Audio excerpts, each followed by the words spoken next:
Subscribe कीजिए हमारे channel नूर रज़ा को और बेल आइकन को प्रेस कीजिए जिससे आपको हमारी न्यू वीडियो की नोटिफिकेशन मिलती रहे।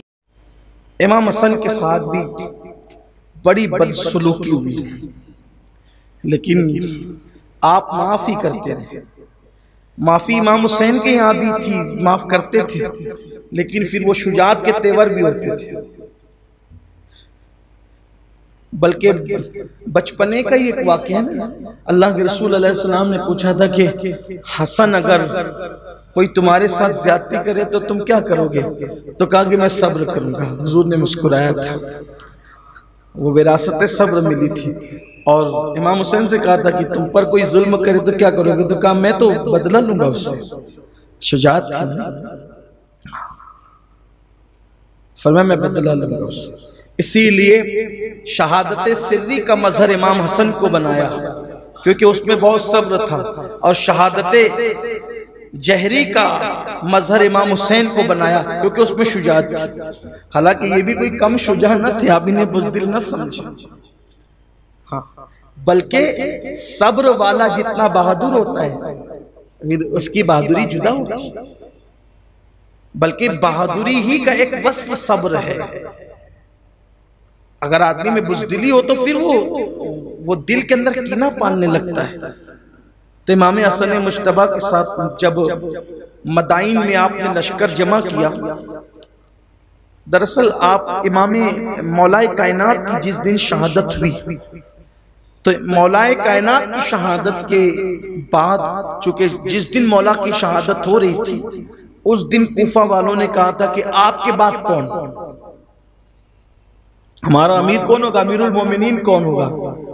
तो आपने फरमाया था कि मैं अल्लाह के नबी की और अबू बकर की सुन्नत पर अमल करूंगा। कि हुजूर अलैहि सलाम ने अपने बाद किसी को नामजद और किसी को मुकर्रर नहीं किया था। इसका मतलब मौलाए कायनात का भी नजरिया यही था कि हुजूर ने अपने बाद किसी को मुकर्रर नहीं किया था। अब मैं कि मैं भी मुकर्रर नहीं करूंगा किसी को अपने बाद। और चूंकि अबू बकर ने अपने बाद अपने खानदान के किसी फर्द का ऐलान नहीं किया था, तो मैं भी अपने खानदान के किसी फर्द का ऐलान नहीं करूंगा। तो कहा था कि क्या हम इमाम हसन के हाथ में बैत कर सकते हैं? फरमाया कि मैं मना नहीं करता। अगर आपको ऐसा लगता है कि इनके अंदर खिलाफत की सलाहियत है, मैं मना नहीं करता, लेकिन हुक्म भी नहीं देता। तुम जानो, तुम्हारा मामला जानो, उसके जिम्मेदार तुम हो। और जब मौला मुश्किल कुशा की शहादत हो गई तो सब ने बिल इत्तेफाक इमाम हसन मुश्तबा के हाथ पे बैत। जब आपकी बैत के बाद आपका जो पहला खुतबा था, बैत के बाद खतीब बड़े जबरदस्त थे मौला हसन पाक। इनकी खिताबत का अंदाजा इस बात से लगाइए आप। पहली बात तो ये बताऊं कि अहले सुन्नत तो अहले सुन्नत है। अहले देवबंद ने भी अपनी किताब में इस बात को लिखा है कि इमाम हसन और इमाम हुसैन का एहतराम और ताजीम मौला अली बाप होकर भी करते थे। आपको कहीं और ये चीज यानी कि नहीं मिलेगी कि बाप होकर बेटे का एहतराम करता है। बाप कभी बेटे का एहतराम नहीं करता है? कभी नहीं करता। कभी वो मामला आमतौर पे नहीं होता। क्यों नहीं होता? क्योंकि बेटा है, बेटा खादिम होता है, बेटा गुलाम होता है।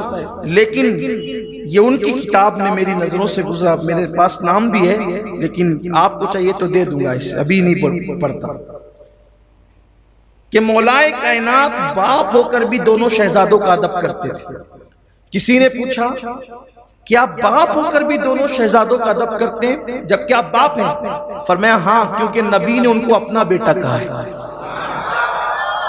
है तो मेरी औलाद, लेकिन जिसको रसूलुल्लाह अपना बेटा कहे फिर मैं उनका भी एहतराम।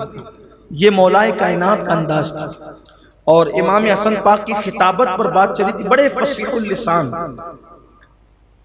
रिवायतों में आता है, सीरत निगारों ने लिखा है, जब वो बोलते थे तो ऐसा लगता था कि जैसे बोलते ही रहे फूल झड़ते थे, मोतियां झड़ रही।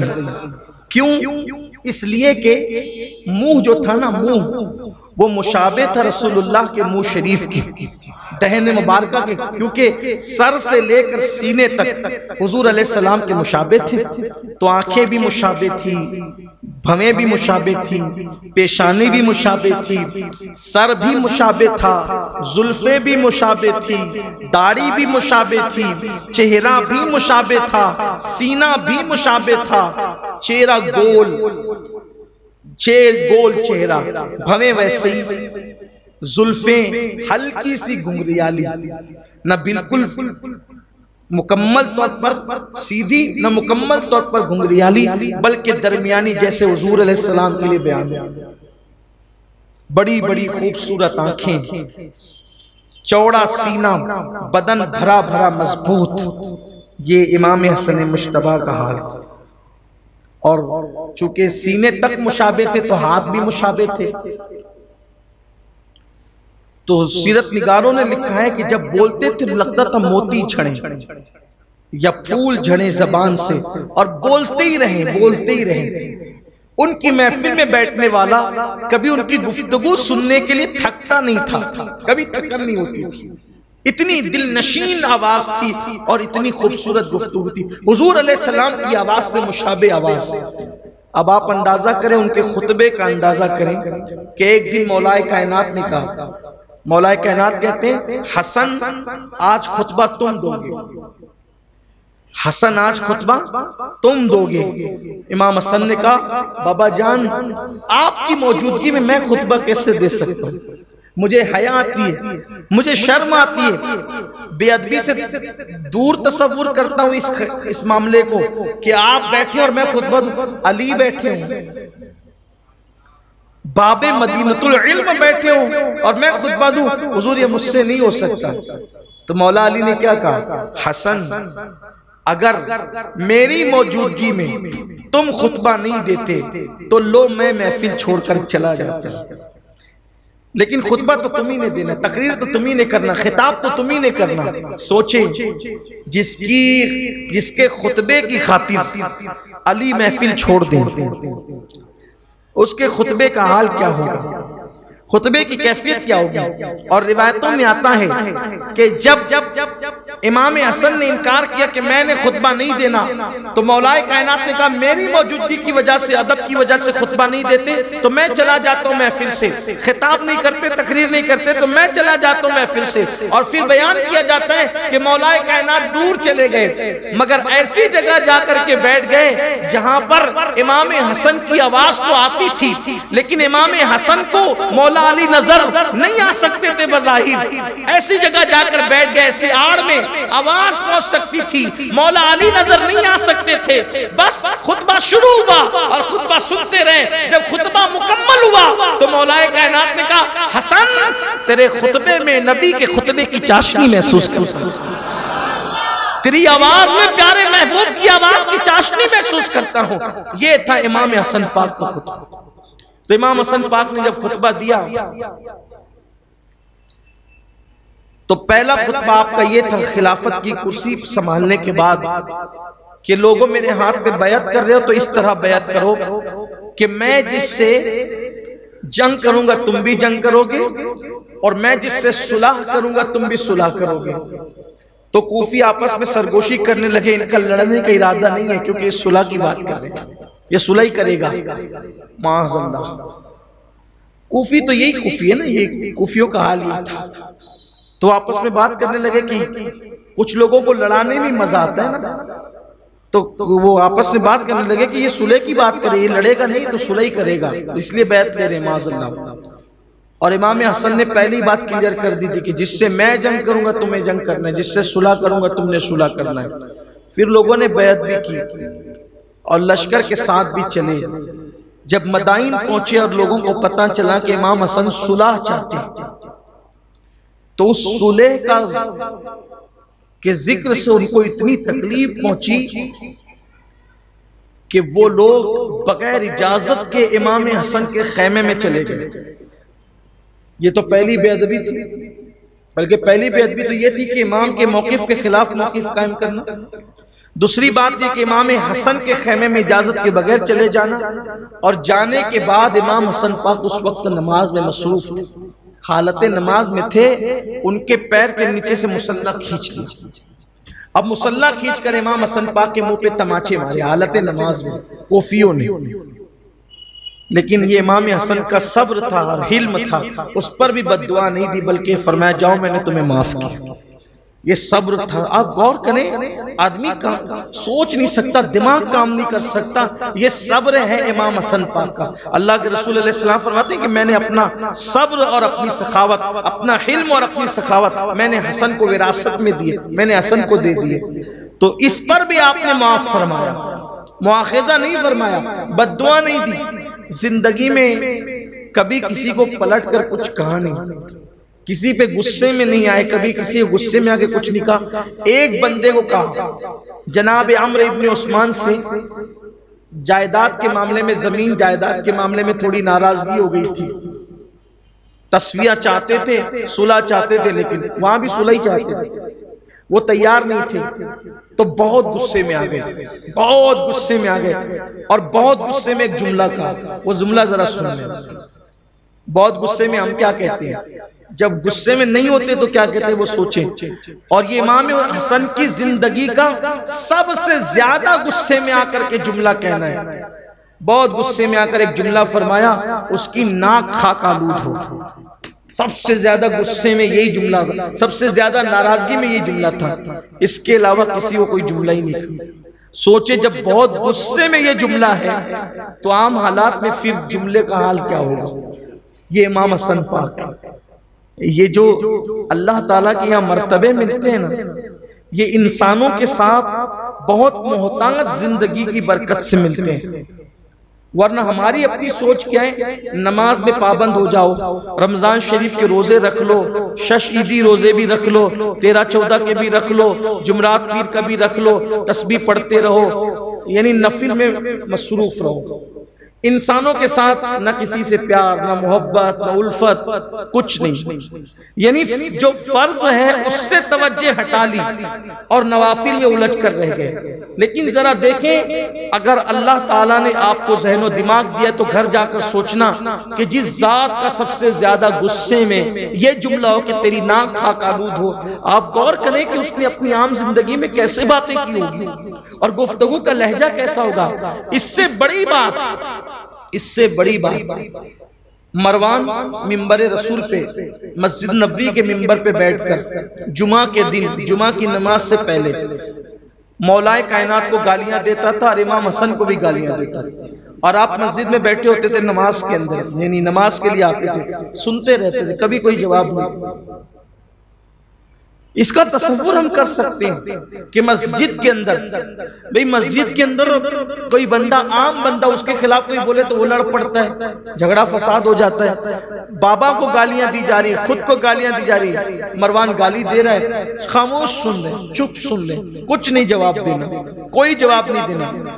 इस पे भी उसकी भड़ास मुकम्मल नहीं निकलती थी, पूरी नहीं हुई तो अपने कासिदों को भेजता था, कासिदों को कि जाओ और हसन तक मेरी गालियां पहुंचाओ। और गालियां भी कैसी, हसन तुम्हारे लिए ये और तुम्हारे बाप अली के लिए ये। अब मैं मस्जिद में क्या गाली नकल करूं, ये और ये और ये। और वो कासिद आते थे, क्योंकि मरवान भी रहता था मदीने शरीफ में। इमाम हसन पाक भी खिलाफत की दस्तबरदारी के बाद, यानी खिलाफत राशिदा आप पर मुकम्मल हुई, और फिर जब आपने आगे बढ़ा दी और हजरत अमीर मुआविया रज़ी अल्लाह ताला अन्हु को सौंप दिया, ममलकत इस्लामिया को उन्हें बादशाह बना दिया, तो फिर आप कोफा से वापस मदीने मुनव्वर आए और फिर पूरी जिंदगी वहीं रहे आप।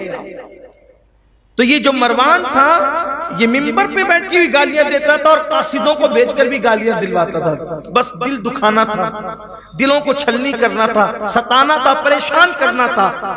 इमाम आली मकाम के पास, इमाम हसन के पास आके कहता कि वो कासिद कि मरवान ने मुझे भेजा है और आपके लिए ये और ये और ये, और अली के लिए ये और ये और ये। अस्तगफिरुल्लाह।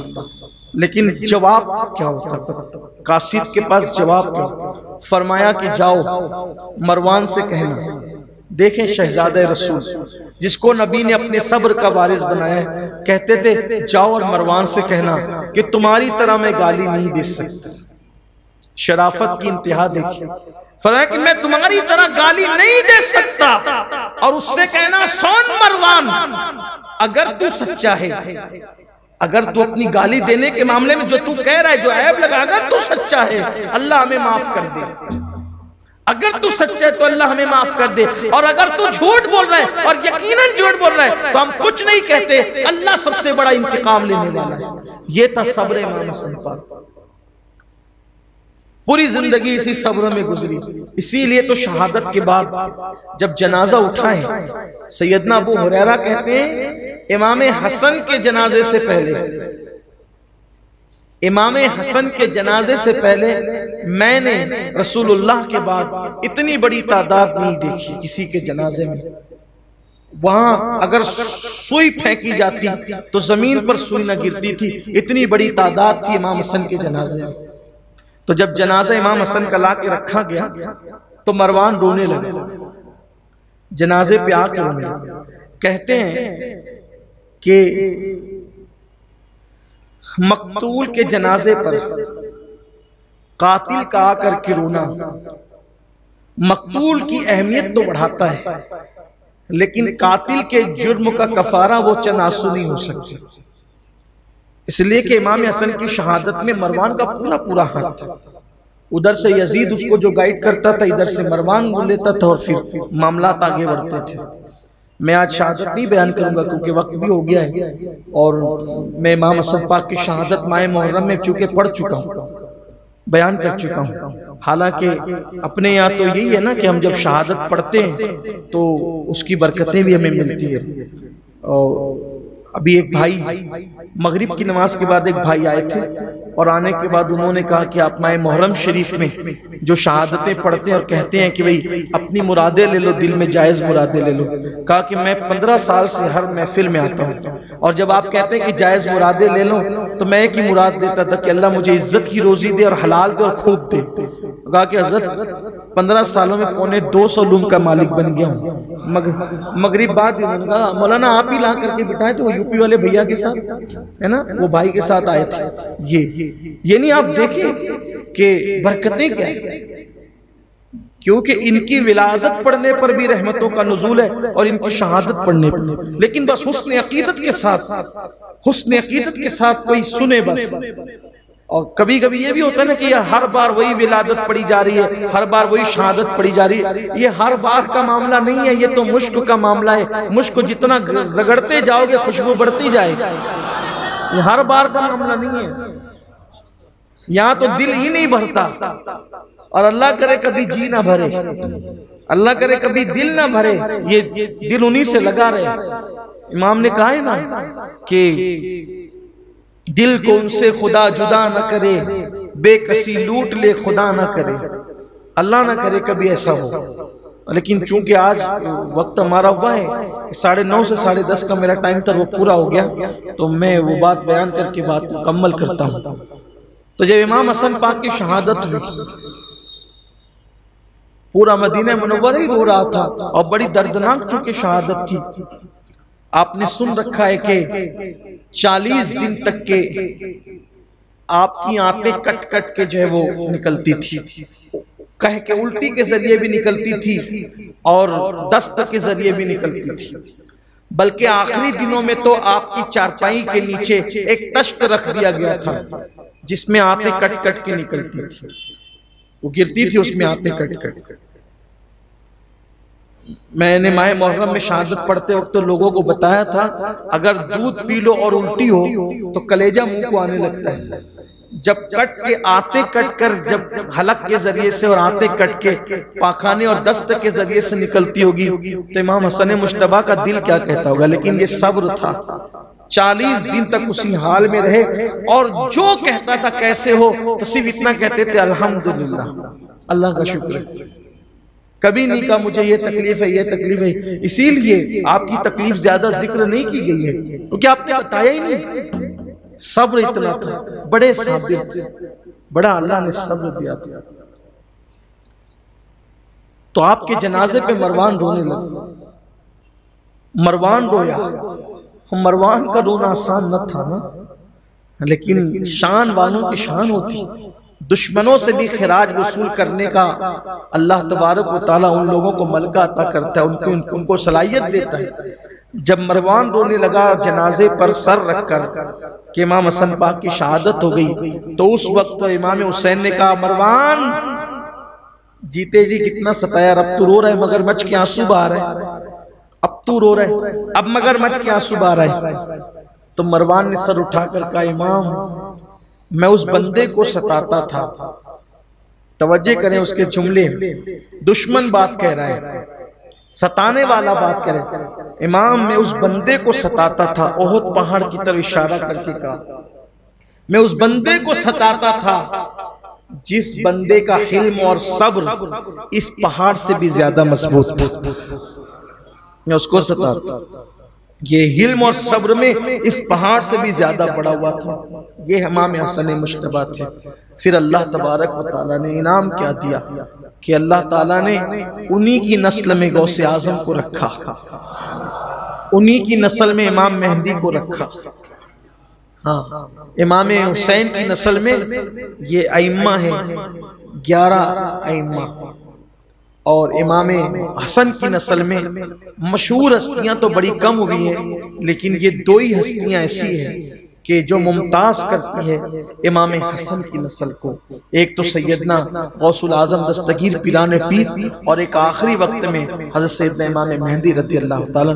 मेरी गुजारिश है कि आज का दिन तो गुजर गया, इमाम हसन पाक का दिन हमें मनाना चाहिए। 28 सफर मत भूलो, आपका ज़ौक़ है या 28 को फातिहा दिलाओ या 5 रबीउल अव्वल को दिलाओ, लेकिन किसी भी दिन इमाम हसन पाक की याद जरूर मनाओ, क्योंकि इमाम हसन पाक को कहीं ना कहीं लोग नजरअंदाज करते हैं। हमें नजरअंदाज नहीं करना है। हमें तो सैयदा के दोनों ही लालों से प्यार है, दोनों ही लालों से मोहब्बत है, और दोनों से प्यार है इसलिए सुलह हसन भी प्यारी है और जंगे हुसैन भी प्यारी है।